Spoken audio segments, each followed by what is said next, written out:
So now what are we going to do? Now we're going to repeat. Let's take all these people with age less than 30 and let's consider every possible way to split them up.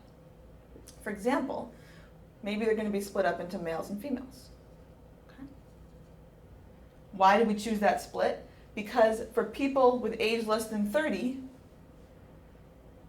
the best way to create two groups with very different average numbers of months lived is male versus female. Over here, maybe it's not male versus female. In fact, it could even be age again. Maybe it's age less than 50 and age greater than or equal to 50. Okay. All right. You could see that I could repeat this process. I could keep on looking at each node and splitting up the people who ended up in that node based on every possible binary decision to end up with different average numbers of months lived, until at the end of each line, the end of each branch, I had only one person. So we have to have some kind of stopping rule, and different computer algorithms will use different stopping rules. They might say a certain number of branches is when I'm going to stop, or they might say we're going to stop when there are only 5 or fewer people left in this node. Okay? Suppose we were doing that, stopping with 5 or fewer people left. Okay? We might find that when we say age less than 30 and males, we end up with 4 people, and their average number of months lived is 6, so I'll write 6 months. We might find that for age less than 30, female, we have 3 people. Okay, maybe they're going to live on average for 10 months. We might find that for people with age greater than or equal to 30 but less than 50, maybe we have 5 people. Okay, maybe they live on average 2 months.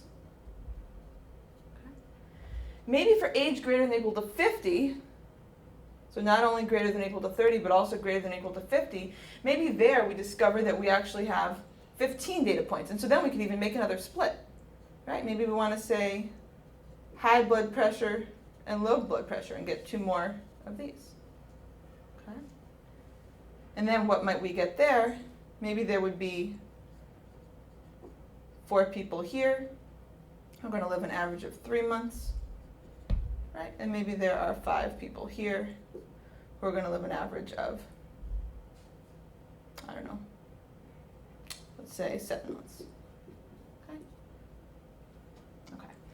This is a regression tree. What was the point of this?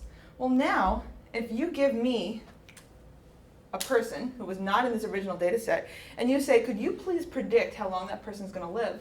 All I have to do is follow the tree. I'll say, well, how old is that person? That person's less than 30? Great. Is that person male or female? Female? Okay.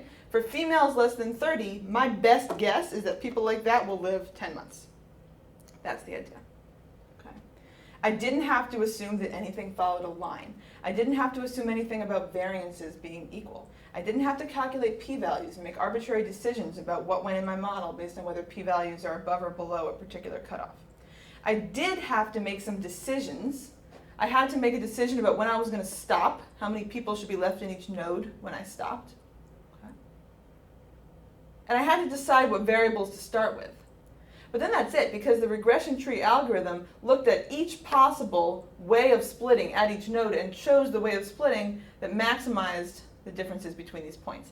Again, this is all about residuals. I could calculate residuals from this model, right? I could take all the people less than 30 who are women and see how far their number of months lived is from 10. And those are the residuals.